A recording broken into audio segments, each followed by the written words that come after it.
As Natalie said, I am Jacob Ford. I come from the Conservative Holiness Movement, specifically the New York Pilgrim Church. My story begins with my dad. My dad was a non-Christian. His dad died when he was about 12 years old. He had no Christian guidance in his life until he was a Marine stationed in Japan. While there, he met some Bible missionaries. They made such an impact on him that when he rotated back to the States and was out of the Marines, he was under conviction and got saved. That forever changed the course of his life and the direction of our family. I carry that legacy on with me because it's significant. When he started searching for a church, he searched for what he knew. And he searched for the Bible Missionary Church. Now, the Bible Missionary Church within the Conservative Holiness Movement, for those of you who don't know, they're outliers within us. They are a little more extreme. They have strong restrictions on internet, legalism to a strong degree. My dad carried that on in his life for a long time until eventually all the Bible missionary churches in the New England area closed down. Then he went to New York Pilgrim Church, and they were a little more liberal, but he found himself a home there, eventually met my mom. They got married, had me, and I grew up in that. From the youngest age, I wanted to do nothing more than to serve God with my whole heart. There was nothing else I wanted more than that. I knew the legacy of my parents, both of them coming from difficult backgrounds, from backgrounds without God, and God had transformed their lives. God had created a new legacy, and that was upon me to carry forward. I've always felt very strongly about that. So, as a young kid, I wanted to lead people to Jesus. I would lead my cousin in prayer at just 5 or 6 years old to accept Jesus as his Savior. I went through that little thing in the early teens where you're like, I don't want to follow God. I want to kind of do my own thing. And when I was 15 at a New York Pilgrim camp, I really got back to God, started getting my life straight. A month later, I felt God directly call me into the mission field. And I started pursuing that path. For those of you who are from a hyper-fundamentalist background, you know that means you do everything at church. You go Sunday morning, Sunday night, Wednesday night, and you plan to go to one of your denominational Bible colleges. That's the path you go on. Now, I want to thank God that he placed some great people in my life. My pastor, who I was under, was an incredible man of God who taught me the nuance of things. He taught me the basics of apologetics. So there was a foundation for my faith outside of God said it, believe everything we tell you. But that wasn't enough. When I went to the Conservative Holiness College, Penview Bible Institute, I encountered some difficulties. There were a lot of different things that occurred, and there were a lot of disagreements that I felt should have been resolved through Christian conversation. But they were just convinced I wasn't willing to submit to authority. As I began studying, reading the works of Wesley and taking my own personal view off the Bible, I began to go through a very difficult period where I was like, this doesn't line up with what we're teaching. In between my freshman and sophomore year, my dad had a heart attack. It was in his widowmaker artery. It almost killed him. In some ways, the man who he was did change. Because all of a sudden, he was back to being in the Bible Missionary Church. He was back to, if he didn't follow the entire Bible Missionary Manual, he was going to go to hell. And that changed my relationship with my father, and it began to change my relationship with the church. And as I began disentangling, I didn't want to deconstruct. We all probably know somebody who's deconstructed. I was so afraid of failure that even though I was a part of that group and I knew it wasn't biblical, I was too afraid to step away.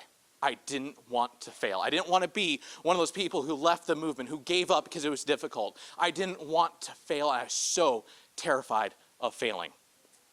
So when in my junior year, I began struggling with depression and suicidal thoughts and all these different things, I felt like an absolute failure.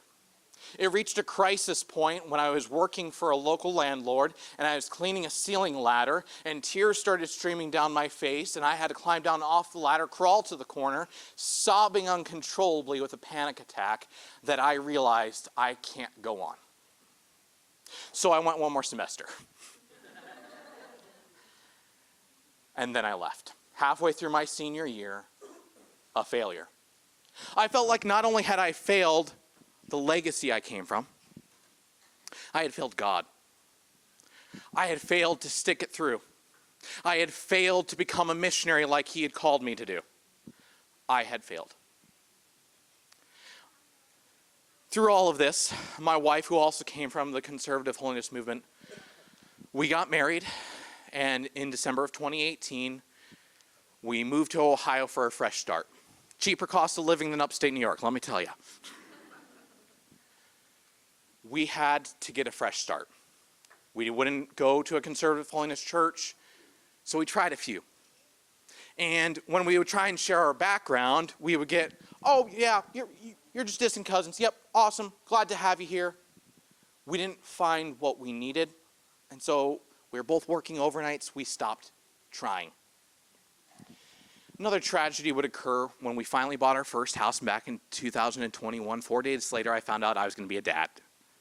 It was a greatest thing, greatest joy I've ever experienced in my life, that a month later turned to the greatest sorrow I would ever have in my life as my wife miscarried our first child.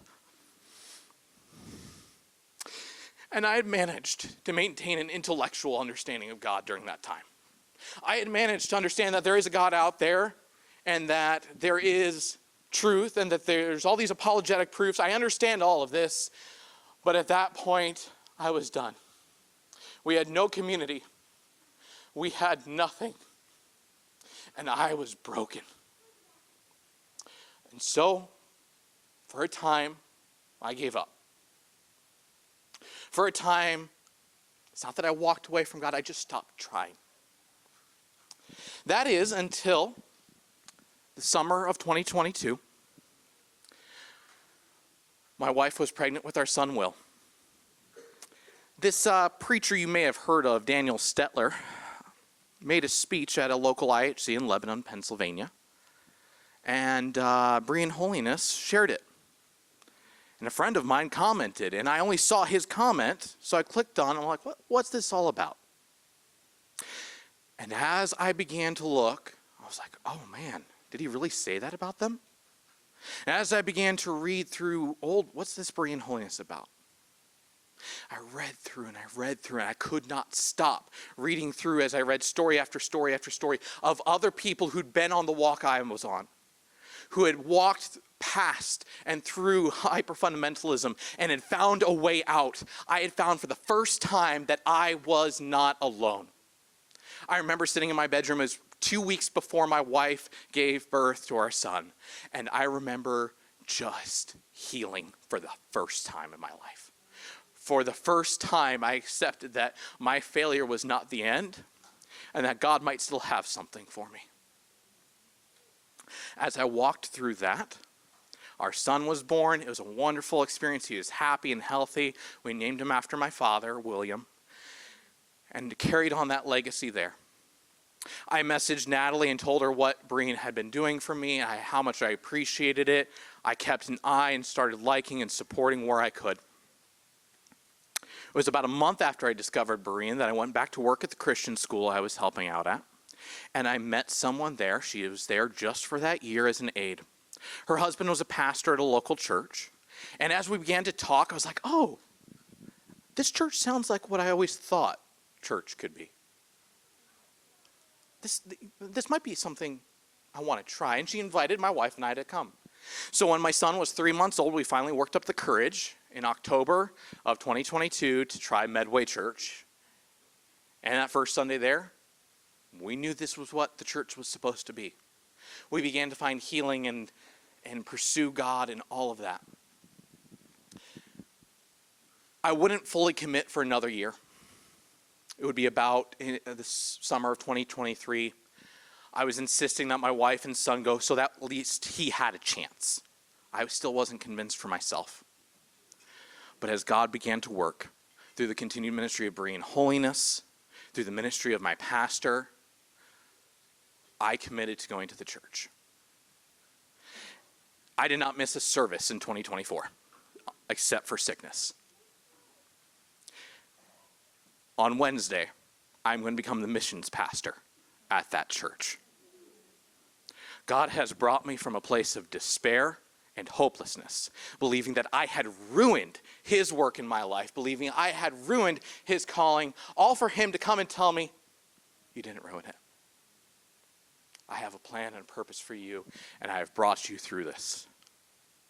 Because of Berean Holiness, because of the faithfulness of pastors and members in my life, I am now able to step in to a role where I can fulfill the call of God in my life and point others to Jesus.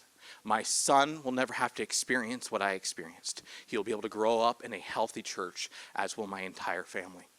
I thank God every day for what he has done in my life, in my wife's life, and in the lives of so many of you here, and the lives of so many out there who are truly seeking Jesus. He is there and he is reaching out to us. Thank you so much for the opportunity to share my story with you today. May it be a blessing to you.